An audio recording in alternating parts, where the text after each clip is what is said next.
الحمد للہ رب العالمین والصلاة والسلام علی سید المرسلین اما بعد فاعوذ باللہ من الشیطان الرجیم بسم اللہ الرحمن الرحیم الصلاة والسلام علیک یا رسول اللہ وعلی آلک واصحابک یا حبیب اللہ الصلاة والسلام علیک یا نبی اللہ وعلی آلک واصحابک یا نور اللہ۔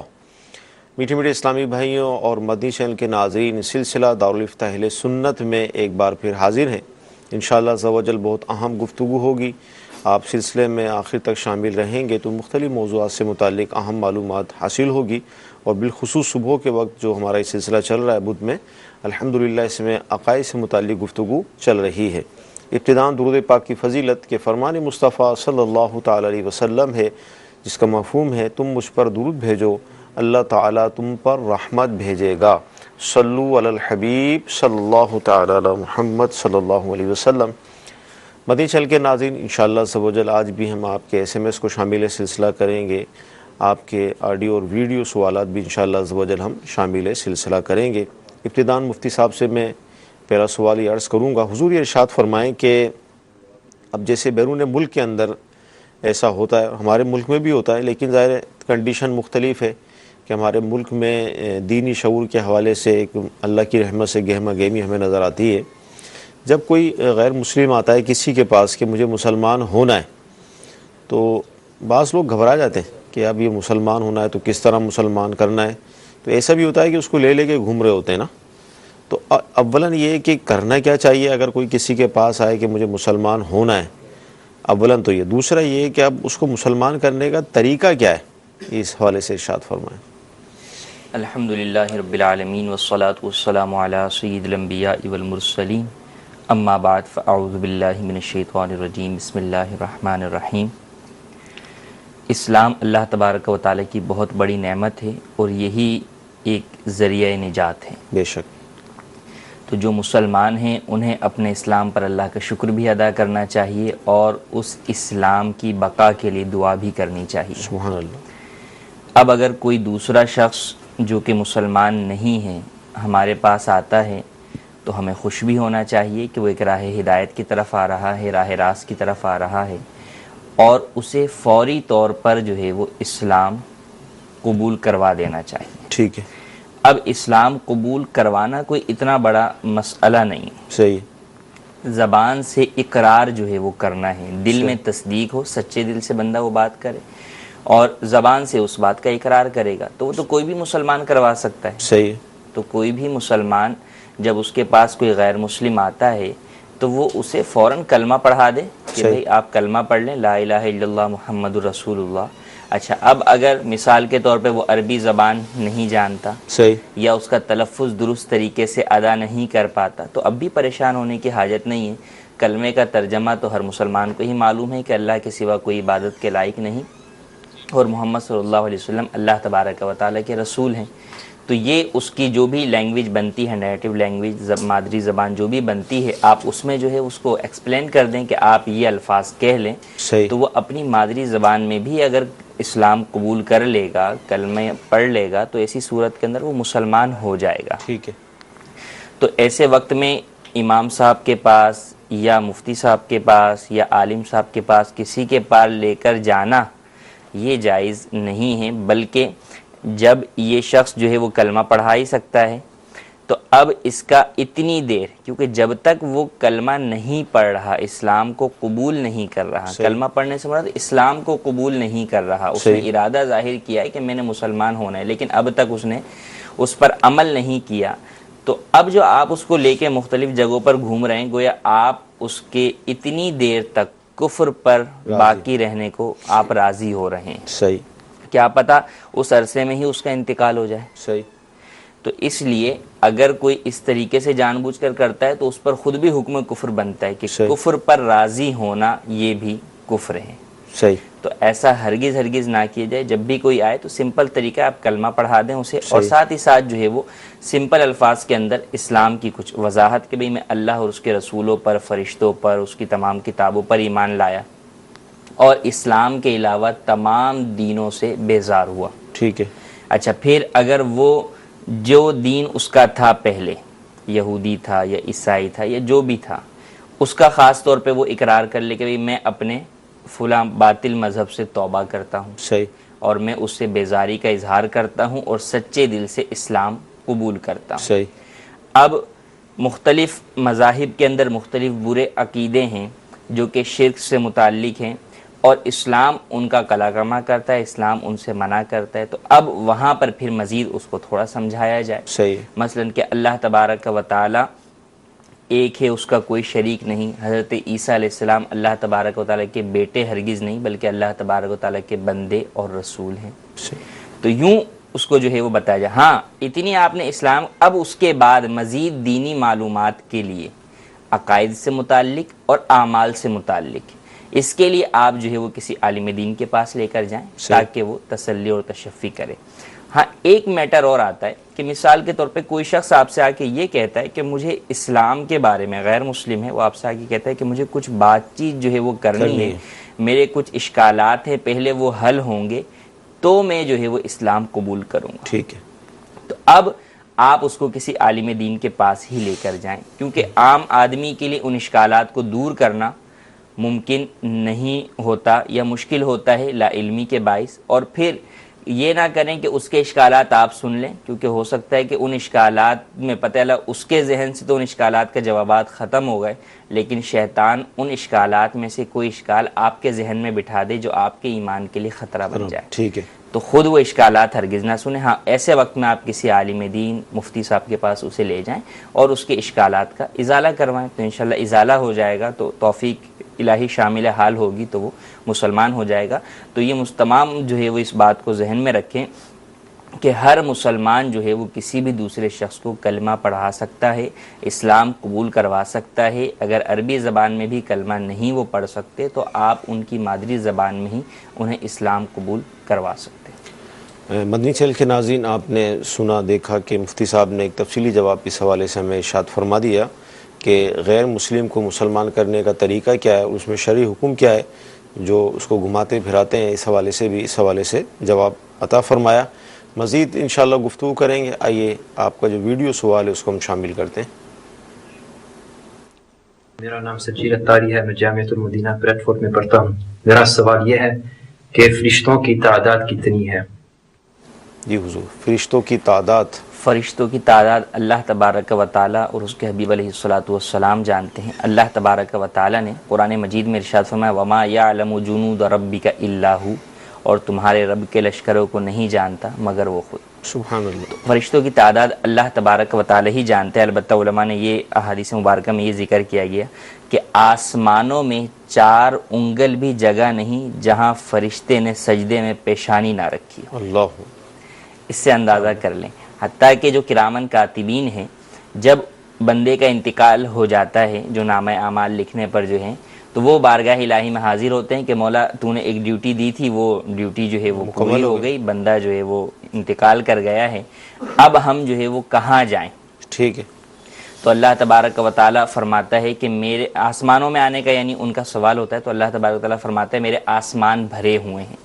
پھر زمین کا سوال کرتے ہیں تو فرماتا ہے میری زمین بھی بھری ہوئی ہے. پھر وہ پوچھتے ہیں کہ ہم کہاں جائیں تو اللہ تبارک و تعالیٰ فرماتا ہے میرے اس بندے کی قبر پر جا کر ہی اس کے لیے استغفار کرو. اور اگر بندہ کافر ہوتا ہے تو فرماتا ہے کہ اس کی قبر پر ہی اس کے اوپر لعنت کرتے رہو. تو اللہ تبارک و تعالیٰ کے فرشتوں کی تعداد بے شمار جو ہے وہ اللہ تبارک و تعالیٰ کے فرشتے ہیں. یعنی آپ اس بات سے اندازہ لگائیں کہ زمین آسمانوں کے سامنے جو ہے بہت چھوٹی اور پھر ہر آسمان اپنے دوسرے آسمان یعنی دوسرا آسمان پہلے آسمان کے مقابلے میں کئی گنا زائد، دوسرا تیسرے کے مقابلے میں اس سے بڑا، تیسرا اس کے مقابلے میں جو ہے وہ چوتھا اس سے بڑا. اور یہ تمام آسمان کے بارے میں فرمایا گیا کہ آسمان کا کوئی 4 انگل جگہ ایسی نہیں جہاں پر کسی فرشتے نے سجدہ میں سر نہ رکھا ہوا. تو اس سے پتہ چلتا ہے کہ اللہ تبارک و تعالیٰ کی فرشتوں کی تعداد جو ہے وہ بہت زیادہ ہے. تعداد اللہ اور اس کے رسول ہی بہتر جانتے ہیں. اگلا ویڈیو سوال لیں گے. میرا نام محمد اویس اتاری ہے، میں براڈفورڈ یو کے جامعۃ المدینہ سے عرض کر رہا ہوں. میرا سوال ہے یہ کہ عموماً ہم عرش کے بارے سنتے ہیں مگر عرش کدھر ہے اور کتنا بڑا ہے؟ جی حضور، عرش کے حوالے سے کوئی ارشاد فرمائیں. عرش الہی جو ہے وہ 7 آسمان کے اوپر ہے اور وہ اس قدر بڑا ہے کہ ساتوں زمین اور ساتوں آسمان کو گھیرے ہوئے. ٹھیک. اللہ تبارک و تعالیٰ کی مخلوق میں سب سے بڑی مخلوق یہ عرش ہے کہ زمین و آسمان نہ فقط ایک ایک بلکہ ساتوں زمین اور ساتوں آسمان کو جو ہے وہ گھیرے ہوئے ہے، اور فرمایا کہ اس کے پائے یاقوت کے ہیں. اللہ. اور کل قیامت کے دن اس کو اٹھانے والے فرشتوں کے بارے میں فرمایا وَيَحْمِلُ عَرْشَ رَبِّكَ فَوْقَهُمْ يَوْمَئِذٍ ثَمَانِيَةٌ، اور اٹھائیں گے تیرے رب کے عرش کو اپنے اوپر اس دن 8 فرشتے، اور ان فرشتوں کے پاؤں سے زانوں تک کا درمیان کا فاصلہ 500 برس کی راہ کا ہوگا. اللہ. وہ جو 8 فرشتے اٹھائیں گے ان فرشتوں کا بتا دیا گیا کہ ان کے پاؤں سے زانوں تک کا درمیان کا فاصلہ 500، جب اس کو اٹھانے والے فرشتے اتنے بڑے ہیں تو اندازہ کیا جائے کہ عرش الہی کا خود کیا عالم ہو. سبحان اللہ، سبحان اللہ، کیا بات ہے. اللہ تعالیٰ کی عظمت، اس کی شان کو حقیقت یہی ہے کہ پہچاننے کے لیے جو باتیں ہم سن رہے ہیں اور جو اپنی آنکھوں سے دیکھ رہے ہیں، یعنی اس پر ایمان لانے کے لیے یہی باتیں کافی ہیں. اللہ تعالیٰ نے جو اپنی رحمت سے ہمیں ایمان عطا فرمایا ہے، اس پر ہمیں استقامت دے اور اسی پر ہمیں موت عطا فرمائے. آڈیو سوال ہم شامل کریں گے. السلام علیکم ورحمۃ اللہ وبرکاتہ. وعلیکم السلام ورحمۃ اللہ وبرکاتہ. جی جناب محسن خان اتاری بات کر رہا ہوں ہند کے راجستھان کے نمباڑا شہر سے. یہ جناب میرا سوال یہ تھا کہ نماز عصر کی جو 4 سنت اور نماز عشاء کی جو 4 سنت جو کہ غیر مقدہ ہیں، کیا ہم اس کی جگہ ہماری قضاء عمری ادا کر سکتے ہیں؟ جی، غیر موقدہ سنت ہے. جی ہاں، بالکل ادا کر سکتے ہیں، بلکہ جن کے ذمے قضا نمازیں ہیں ان کو یہی کہا گیا کہ وہ سنن مؤکدہ کے علاوہ سنت غیر مؤکدہ اور نوافل کی جگہ پر اپنی قضا عمری ادا کرے، کیونکہ جب تک انسان کے ذمے میں قضا نماز باقی ہو تو نفل قبول نہیں ہوتا، وہ معلق رہتا ہے. صحیح. تو اس لیے نوافل کی جگہ پر بھی اور سنت غیر مؤکدہ کی جگہ پر بھی اپنی قضا نمازیں ادا کریں. ہاں، سنت مؤکدہ ترک کرنے کی اجازت نہیں ہے، کیونکہ سنت مؤکدہ کے ترک کی عادت بنا لینا گناہ ہے، تو سنت مؤکدہ مکمل پڑھی جائیں گی. صحیح. ہاں، سنت غیر مؤکدہ اور نوافل کی جگہ پر اپنی قضا نمازیں ادا کریں. اس میں ہم آپ سے یہ عرض کریں گے کہ امیر اہل سنت کا ایک رسالہ ہے قضا عمری کا طریقہ. اگر آپ اس کو حاصل کر لیں گے، دعوت اسلامی کی ویب سائٹ پر بھی یہ موجود ہے، وہاں سے ڈاؤن لوڈ کر لیں گے تو مزید آپ کو اس حوالے سے معلومات حاصل ہو جائے گی. مزید کال. اسماعیل شاہد اتاری تار والا بورے والا سے بول رہا. اگر ایک آدمی کا ٹریکٹر ہے، میں اس کو 50,000 روپے دے دیتا ہوں اور کہتا ہوں کہ میں اپنی زمین میں ہل چلاتا رہوں گا جب تک تمہارا ٹریکٹر رہے گا، جب تم بیچ لو تو مجھے میرے 50,000 روپے دے دینا، اس میں کوئی شرعی یا غیر شرعی وجہ ہے تو بتا دیں مہربانی کر کے. بھی 50,000 روپے کے عوض کسی کا ٹریکٹر جو ہے وہ لے لینا، اور عوض تو نہ کہیں، یعنی کہ اس کے بدلے میں تو کوئی کرایہ دیا نہیں جا رہا، مفت میں جو ہے وہ حاصل کرنا. تو دیکھیں، قرض کے اوپر کوئی بھی نفع حاصل کیا جائے گا جو کہ مشروط ہوگا قرض میں تو وہ سود ہوگا، اور سود حرام ہے. کہ حدیث پاک میں فرمایا کلو قرض جر منفعۃ فہو ربا، ہر وہ قرض جو نفع کھینچ لائے وہ سود ہے. دیکھیں حدیث میں فرمایا کہ نفع منفعت کھینچ لائے. صحیح. تو یہ ضروری نہیں ہم یہ سمجھتے ہیں کہ قرض دے کر کسی کو 50,000 51,000 لیں گے تو یہی سود ہے، یہ بھی سود ہے. لیکن اگر آپ یہ شرط لگاتے ہیں کہ بھئی قرض کے بدلے میں آپ کی موٹر سائیکل استعمال کروں گا، ٹھیک ہے، قرض کے بدلے میں آپ کا ٹریکٹر استعمال کروں گا، قرض کے بدلے میں ایسا کرنا کہ تم میرے گھر میں مفت رنگ کر دینا، صحیح ہے، تو یہ بھی آپ منافع حاصل کر رہے ہیں اس قرض کی وجہ سے جو قرض میں مشروط ہیں، تو یہ بھی سود ہے اور حرام ہے. ایسی صورت کے اندر لازم ہے کہ جو بھی نفع حاصل کیا ہے یہ یعنی اس کی جو قیمت جو بنتی ہے وہ اس کو واپس کیجیے. جی اگلی قیمت سے مراد اجرت جتنی بنتی ہے اس کے، یعنی اگر ویسے کرائے پر لیتے تو کتنا بنتا تو اتنی وہ کرائے واپسی. جی اگلی کال. جی مفتی صاحب کے بارے میں میرا سوال یہ ہے کہ اسلامی بہنیں مسواک شریف کر سکتی ہیں یا نہیں؟ اسلامی بہنیں مسواک کر سکتی ہیں. ان کے لیے سیدہ عائشہ صدیقہ رضی اللہ تعالی عنہا کی سنت ہے. نبی کریم صلی اللہ علیہ وسلم کی جو سنت مبارکہ ہے وہ مردوں کے لیے ہے. ہاں، یہ فرمایا کہ اسلامی بہنوں کے لیے چونکہ ان کے جو ہے وہ مسوڑے وغیرہ کمزور ہوتے ہیں تو اس کی جگہ وہ مسی یا اس طرح کی جو دیگر چیزیں آتی ہیں جس سے ان کے دانتوں کو نقصان پہنچنے کا اندیشہ نہ ہو وہ استعمال کریں. SMS جو موصول ہو رہے ہیں اس میں ہمیں یہ ہوا کیش پرائز بونڈ کا جو کام ہے کرنا کیسا؟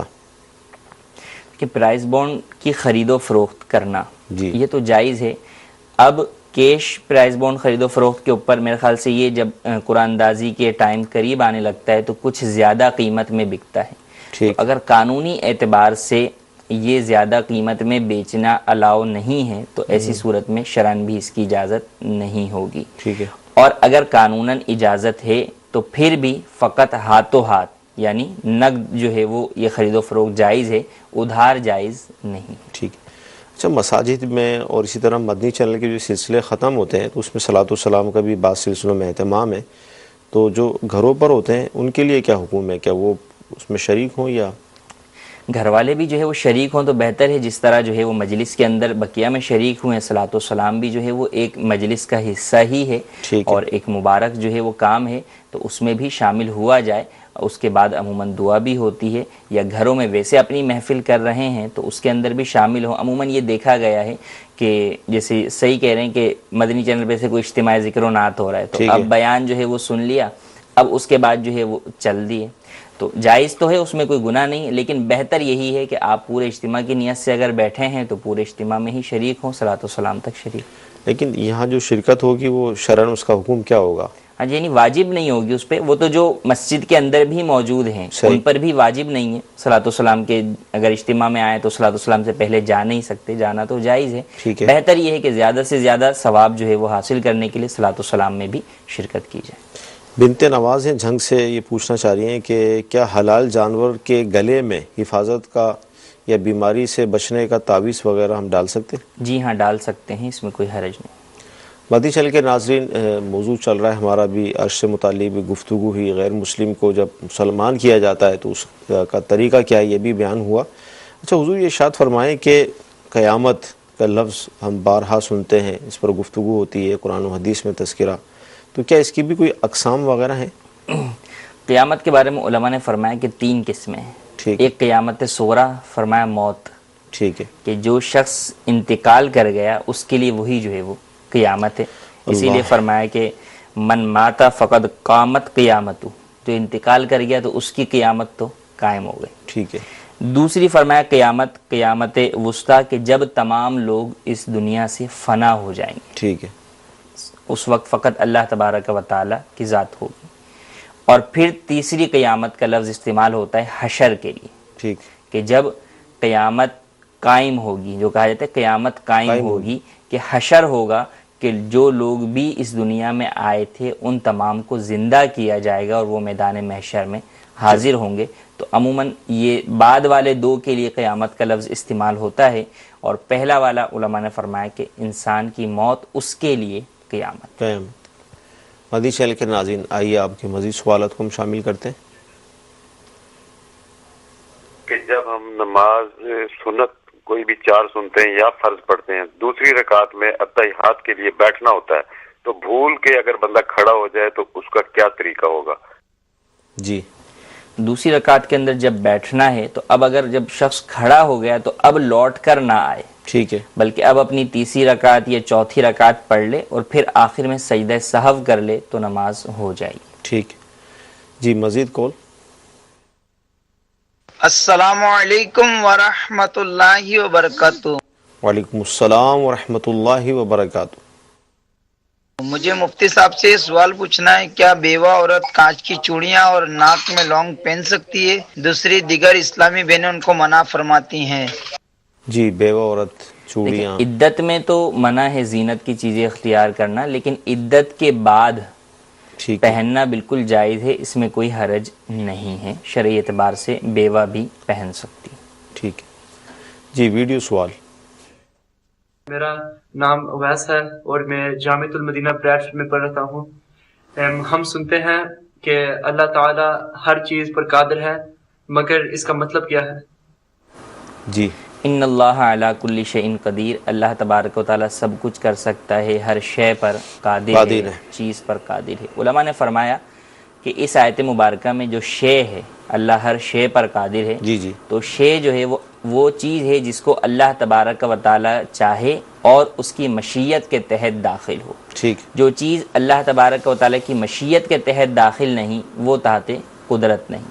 تو اسی لیے فرمایا کہ ممکنات جو چیزیں ممکن ہو سکتی ہیں اللہ تبارک و تعالیٰ، جو ممکنات ہیں اللہ تبارک و تعالیٰ ان پر قادر ہے. ٹھیک ہے. جو محال ہیں وہ اللہ تبارک و تعالیٰ کی تحت قدرت داخل نہیں. لیکن اس کا یہ معنی نہیں کہ اس کی وجہ سے اللہ تبارک و تعالیٰ کی صفت قدرت میں کمی ہو، بلکہ اس چیز میں نقص ہے کہ وہ بارگاہ الہی کے لائق نہیں ہے. صحیح. اللہ تبارک و تعالیٰ تمام عیوب سے پاک ہے، جھوٹ، غیبت، چوری، ان تمام عیوب سے اللہ تبارک و تعالیٰ پاک ہے. کیوں؟ اب اس کا یہ مطلب نہیں کہ اللہ تبارک و تعالیٰ یہ کام نہیں کر سکتا، تو کسی کے ذہن میں یہ وسوسہ آ جائے کہ اللہ تبارک و تعالیٰ ان پر قادر نہیں. یہ چیزیں ہی اس لائق نہیں ہیں، اس قابل نہیں ہیں کہ اللہ تبارک و تعالیٰ کی تحت قدرت داخل ہوں. تو علماء نے فرمایا کہ دو چیزیں اس سے خارج ہیں. ایک واجب، یعنی اللہ تبارک و تعالیٰ کی ذات اور صفات. اللہ کی ذات اور صفات وہ مخلوق نہیں، تو ذات و صفات اللہ تبارک و تعالیٰ کی وہ تحت قدرت نہیں ہیں. اور دوسرا فرمایا کہ ممتنع، وہ چیزیں جو کہ شرعی اعتبار سے ممتنع ہیں مکمل طور پر، وہ تحت قدرت داخل نہیں ہو سکتی، جیسے تمام عیوب، محالات کہ اللہ تبارک و تعالیٰ اس سے پاک ہے. تو جب بھی یہ کہا جاتا ہے کہ اللہ سب کچھ کر سکتا ہے، اللہ ہر چیز پر قادر ہے، تو اس کا مطلب یہی ہوتا ہے کہ محال اور واجب کے علاوہ اللہ تبارک و تعالیٰ ہر چیز پر قادر ہے. جی کال. السلام علیکم. وعلیکم السلام ورحمۃ اللہ وبرکاتہ.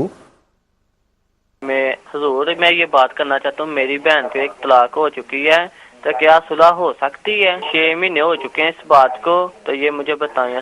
جی طلاق، دیکھیں ایک طلاق اگر ہوئی ہے تو صلح تو ممکن ہے. ٹھیک ہے. اب اس کے مختلف طریقے ہیں. اگر تو 6 مہینے ہو گئے تو میرے خیال سے عدت گزر گئی ہوگی، تو اب صلح کے لیے نیا نکاح کرنا پڑے گا. اگر عدت کے اندر صلح ہوتی تو نکاح کی حاجت نہیں ہوتی.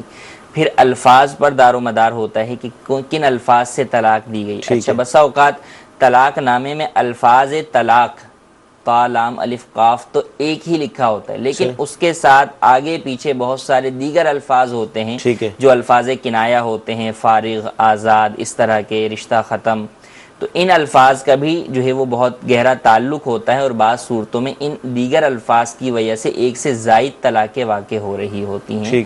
تو اس کے لیے آپ کو اگر وہ طلاق دی گئی ہے تحریری طور پر، تو وہ تحریری جو ہے وہ پیپر لے کر دارالفتہ کے اندر جو ہے وہ آئیں، اور اگر زبانی دی گئی ہے تو شوہر اور بیوی کو لے کر دارالفتہ میں آئیں، یا کم از کم شوہر کو جو ہے وہ لے کر آئیں. تو ان کا بیان سننے کے بعد ہی آپ کو مکمل حل بتایا جا سکے گا کہ کتنی طلاقیں ہوئیں اور اب صلح کی کیا صورت ممکنہ ہو سکتی. اگر شوہر اپنی بیویوں کو گالیاں دے اور بیوی جو ہے وہ اس کو برداشت بھی کرتی رہے، تو اس بارے میں آپ شوہر کو کیا فرمائیں گے؟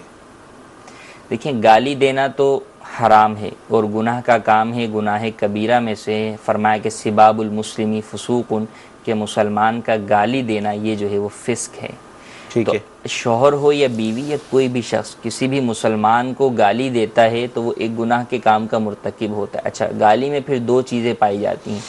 ایک تو فحش، اگر وہ گالی فحش ہے تو اس کے اندر مومن کے بارے میں فرمایا کہ مومن فحش گو نہیں ہو سکتا. صحیح. دوسرا ایذائے مسلم. صحیح. اور بعض گالیاں وہ ہوتی ہیں جس کے اندر حد قذف تک جو ہے وہ لگ جاتی ہے کہ بندہ اس گالی کے ذریعے کسی پر تہمت لگا رہا ہوتا ہے. صحیح. تو ایسی صورت کے اندر تو اس کے اوپر حد قذف بھی جو ہے وہ شرعی اعتبار سے لازم ہوتی ہے، اگرچہ اس کے قائم کرنے کا اختیار جو ہے وہ شریعت مطہرہ نے حاکم اسلام کو دیا. تو بہرحال ایذائے مسلم ہے، اور ایذائے مسلم کے بارے میں یہ بات ہر مسلمان کو ذہن میں رکھنی چاہیے کہ حدیث مبارکہ ہے اور بڑی غور و فکر والی ہے. اگر اس کو یعنی غور کریں، ویسے ہم سنتے ہوئے گزر ہی آتے ہیں کہ فرمایا کہ من آذا مسلمن فقد آذانی ومن آذانی فقد آذ اللہ، کہ جس نے کسی مسلمان کو ایذا دی، رسول اللہ صلی اللہ علیہ وسلم فرماتے ہیں اس نے مجھے ایذا دی، اور فرماتے ہیں جس نے مجھے ایذا دی اس نے اللہ تبارک و تعالیٰ کو ایذا دی. تو اندازہ کریں یہ بقیہ مسلمانوں کے لیے تھوڑی ہے کہ جناب جو ہے وہ باہر والوں کے لیے یہی احکام ہر مسلمان کے ساتھ ہے، چاہے وہ زوجہ ہو، چاہے زوج ہو، چاہے اولاد ہو، چاہے کوئی بھی ہو، ہمارے کولیگز ہوں، ہمارے ماتحت کام کرنے والے افراد ہوں، اگر ہم بلا وجہ شرعی جو ہے وہ کسی شخص کو ایذا دے رہے ہیں تو کہیں ہم جو ہے وہ اس گناہ میں تو نہیں پڑ رہے، کہیں ہم اس کو ایذا دے کر رسول اللہ صلی اللہ علیہ وسلم کو تو تکلیف نہیں پہنچا رہے.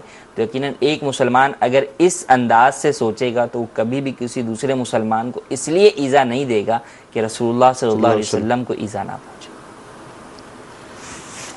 اچھا، یہ قرآن مجید میں ایس ایم ایس جو آیا ہے کہ اب یہ بھی آپ کنفرم کر دیجیے گا قرآن میں ہے یا نہیں، کیونکہ انہوں نے تو قرآن کا حوالہ بھی دیا کہ اللہ تعالیٰ ارشاد فرماتا ہے کہ نیک عورتوں کے لیے نیک مرد ہیں اور بری عورتوں کے لیے برے مرد. لیکن ہوا یہ کہ ہمارے گھر میں ہماری والدہ گھر والوں کی طرف ہی مخاطب ہیں یہ کہ اپنی بہنوں کا رشتہ اس جگہ کر دیا ہے کہ وہ اچھے مرد نہیں ہیں. تو ایسا کیوں ہوا، اس حوالے سے ارشاد فرمائیں. قرآن پاک میں ہے، اللہ تبارک و تعالیٰ ارشاد فرماتا ہے الخبیثات للخبیثین والخبیثون للخبیثات، برے مرد جو ہے وہ بروں کے لیے اور بری عورتیں جو ہے وہ برے مردوں کے لیے. اور آگے فرمایا والطیبات للطیبین والطیبون للطیبات، کہ پاک جو ہے وہ پاکوں کے لیے اور پاک عورتیں پاک مردوں کے لیے. اب اس کے برعکس معاشرے کے اندر ہوتا ہے. ٹھیک ہے. اس آیت مفہوم، اس آیت کی تفسیر جو علماء نے بیان فرمائی وہ یہ کہ اصل مستحق یہ ہیں. ٹھیک ہے. اصل استحقاق یہی ہے کہ برے جو ہے بروں کے لیے ہی ہوں. صحیح. برے کے لیے اچھا نہ تلاش ہو اور اچھے کے لیے برا جو ہے وہ نہ تلاش کیا جائے. صحیح. لیکن اگر اس کے برعکس ہو جاتا ہے تو ایسا نہیں ہے کہ اس کے برعکس ہو نہیں سکتا. یہی قرآن پہ یا اللہ تعالیٰ کی طرف تو نہیں جائے گا نا یہ؟ نہیں، اللہ تبارک کا وہی کہ یہ ہونا یہ چاہیے کہ اچھے اچھوں کے لیے ہوں اور برے جو ہے وہ برے کے لیے ہوں. ٹھیک ہے. اور ایک اگر آپ اوور آل دیکھیں، جنرل بات دیکھیں تو ایسا بہت پایا جاتا ہے. ایسے ایک مشہور یہ کہ جیسی کرنی ویسی بھرنی. تو ایسا ہوتا ہے کہ جو افراد جیسے ہوتے ہیں ان کو انہی جیسے افراد جو ہے وہ ملتے ہیں، چاہے زندگی کے کسی بھی شعبے میں لے لیں. یہ فقط جو ہے وہ نکاح کے لیے نہیں، اور بھی آپ دیکھ لیں کاروبار کے اندر جو چیٹر ہوتا ہے اسے آگے سے بھی جو ہے وہ اس سے بڑا چیٹر ملتا ہے. اسی طریقے سے جو پاک نیک ہوتا ہے، دیانتدار ہوتا ہے، تو اس کے ساتھ کوئی دوسرا شخص جو دھوکے باز ہے وہ بھی جو ہے وہ دھوکہ نہیں کرتا کہ نہیں یار مولانا صاحب ہیں، نہیں یار حاجی صاحب ہیں، ذرا جو ہے وہ خیال جو ہے وہ رکھیں.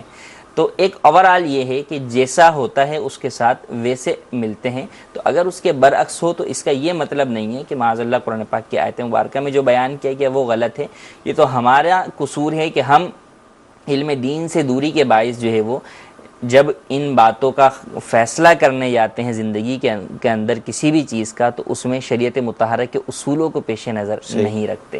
اب دیکھیں نا، حدیث میں فرمایا کہ نیک سے جو ہے وہ شادی کرو. ہم جو ہے وہ نیک کے بجائے پیسے والے سے شادی کرتے ہیں. سیرت کی جگہ مال دیکھا جاتا ہے. سیرت کی جگہ جو ہے وہ مال دیکھا جاتا ہے. جب ہم اس رخ سے ہٹتے ہیں تو پھر ہم جو ہے وہ خود ہی پریشانیوں میں بھی مبتلا ہو جاتے ہیں. مدنی چینل کے ناظرین بہت پیارا جواب دیا. اصل میں مال پر توجہ ہوتی ہے اور سیرت پر نہیں ہوتی، جس کی وجہ سے یہ خرابیاں پیدا ہو رہی ہیں. تو شریعت پر عمل کریں گے، شریعت کے دائرے کے اندر رہ کر سارے کام ہوں گے تو اس کی برکتیں خود دیکھیں گے. مزید کال. میرا سوال یہ ہے کہ جب ہم کو عورت کو سلام کرتی ہے تو ہمیں عورت کے اسلام کا جواب دینا چاہیے. جزاک اللہ خیرا. جی سلام. نامحرم اگر کوئی عورت سلام کرے تو اس کے سلام کے جواب فقط اتنی آواز سے دیں کہ آپ سنیں، آپ اس کے جواب جو ہے وہ دوسرے کو نہ پہنچے. ٹھیک ہے. عورت کو نہ پہنچے. اگلی کال. میرا مفتی صاحب سے یہ سوال ہے کہ جب مسجد میں داخل ہوتے ہیں، مسجد کے اندر نمازی موجود ہوتے ہیں، پہلے سے کچھ قرآن پاک کی تلاوت کر رہے ہوتے ہیں یا سنت وغیرہ ادا کر رہے ہوتے ہیں، کیا ان کو سلام کر سکتے ہیں یا نہیں کر سکتے؟ جی، وہ سلام کرنے کا موقع محل نہیں ہے. سلام موقع محل سے کیا جائے جب پتہ ہے دیگر افراد جو ہے وہ اپنی عبادات میں مصروف ہیں، تو اب آپ کے سلام کی وجہ سے وہ ڈسٹرب ہوں گے اور ان کی اپنی عبادات میں جو ہے وہ خلل واقع ہوگا، اور تو اس لیے سلام نہ کیا جائے. اگر کسی نے کر بھی دیا تو ایسے موقع پر سننے والوں پر اس کا جواب دینا واجب نہیں ہے. ٹھیک. جی اگلی کال. اگر کوئی اسٹیٹ بینک سے فریش نوٹ لیتا ہے، جیسے کہ 10 والا بنڈل جو ہے، کاپی جو ہے وہ 1000 کی بنتی ہے، اور باہر اسے وہ 1200 روپے کا سیل کرتا ہے، تو کیا ایسا کاروبار کرنا جائز ہے؟ السلام علیکم ورحمۃ اللہ وبرکاتہ. وعلیکم السلام ورحمۃ اللہ وبرکاتہ. اگر ہاتھوں ہاتھ خرید و فروخت ہو رہی ہے تو نوٹوں کی خرید و فروخت جو ہے وہ کمی بیشی کے ساتھ ہاتھوں ہاتھ جائز ہے، ادھار جائز نہیں ہے. ٹھیک. جی اگلی کال.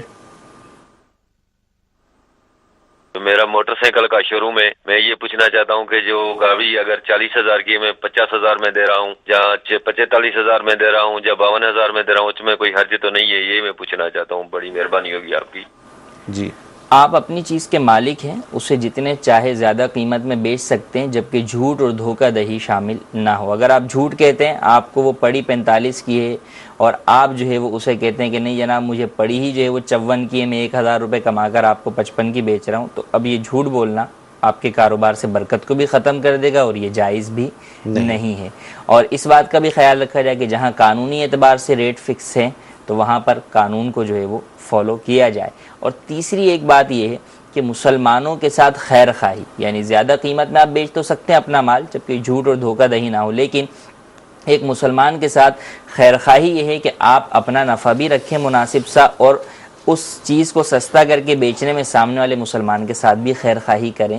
تو بہتر یہ ہے کہ خیر خواہی جو ہے وہ اختیار کی جائے. اسی لیے امیر سنت فرماتے ہیں کہ جو کم نفع رکھتا ہے اس کی بکری زیادہ ہو جاتی ہے، جبکہ زیادہ نفع رکھنے والے لوگ بیٹھے ہی رہتے ہیں گاہک کی تلاش میں. ٹھیک ہے. اچھا، ایس ایم ایس یہ آیا ہے کہ اگر کوئی غیر مسلمان ہونا چاہتا ہے، یقیناً اس کے دل میں اسلام کی محبت بھی ہے، اس کی نیت بھی ہے، لیکن وہ مسلمان ہونے سے پہلے مر گیا، تو کیا وہ جنت میں جائے گا؟ دیکھیں، دو چیزیں ہیں. ایک یہ ہے کہ دل میں اسلام قبول کر لیا، ٹھیک ہے، دل میں اسلام قبول کر لیا، زبان سے اس کا اظہار نہ ہو سکا، ٹھیک، کوئی شخص ملا نہیں، تو اب ایسی صورت کے اندر تو عند اللہ وہ جو ہے وہ مسلمان ہے. اگر دل میں تصدیق قلب جسے کہتے ہیں، جو ایمان کا اہم ترین جز ہے، وہ پائی گئی تو عند اللہ مسلمان ہے. ہاں، چونکہ ہماری نظر میں اس سے کوئی اسلام کی ایسی بات ظاہر نہیں ہوئی تو ہم اس کے ساتھ جو کفن دفن کے احکام ہیں ان سب کے اندر کفریہ معاملات ہی کریں گے.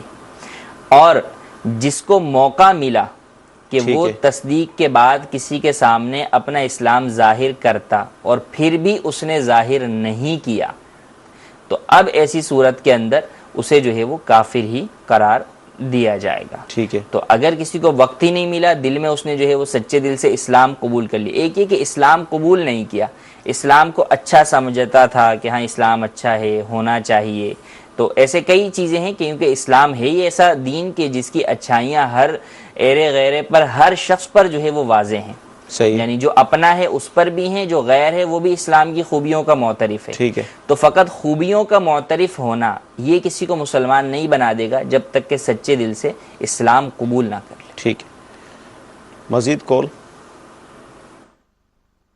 میرا مفتی صاحب سے یہ سوال ہے کہ ہماری دکان ہے لہنگوں کی، ہم لہنگے کرائے پہ دیتے ہیں، تو جب کوئی کسٹمر بکنگ کروائے تو ایڈوانس وغیرہ دیتے ہیں، تو کیا ہمارا ایڈوانس واپس کرنا چاہیے یا نہیں اگر کوئی کینسل بکنگ کروائے؟ برائے کرم شرعی رہنمائی فرما دیں. جزاک اللہ خیرہ. کئی چیزوں کے اندر ہے کہ آپ جو ہے وہ بکنگ کینسل جو ہے وہ کرواتے ہیں، بلکہ ہمارے ہاں تو ایک طریقے سے عرف آپ بنا ہوا ہے کہ ایڈوانس جو ہے وہ ضبط ہی کیا جاتا ہے، واپس نہیں کیا جاتا. لیکن یہ دو طرفہ بات ہے. دیکھیں، اولاً تو آپ نے جب کسی کے ساتھ کوئی ایگریمنٹ کیا ہے تو آپ پر لازم ہے کہ اس کو پورا کریں. صحیح ہے. ایگریمنٹ تو پھر بھی دور کی بات ہے، اسلام تو وعدوں کو پورا کرنے کا کہتا ہے، اور خاص طور پہ اوفو بالعقود، عقود جو ایگریمنٹس ہیں ان کو پورا کرنے کا جو ہے وہ کہتا ہے. تو جو ایگریمنٹ ہے اس کو پورا کریں. بلا وجہ شرعی اگر کوئی ایگریمنٹ توڑتا ہے تو یک طرفہ تو پہلی بات ہے ٹوٹ ہی نہیں سکتا ایگریمنٹ. ایگریمنٹ جب ہوا دو طرف سے ہے تو پھر دونوں طرفوں سے ہی باہمی رضامندی سے وہ فسخ ہوگا، کینسل ہوگا.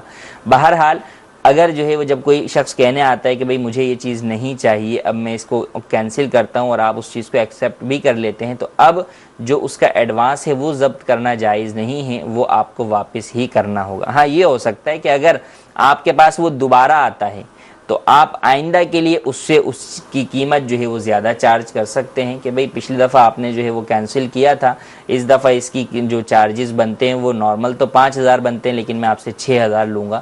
تو اگر یہ کہا تو اس میں کوئی حرج نہیں.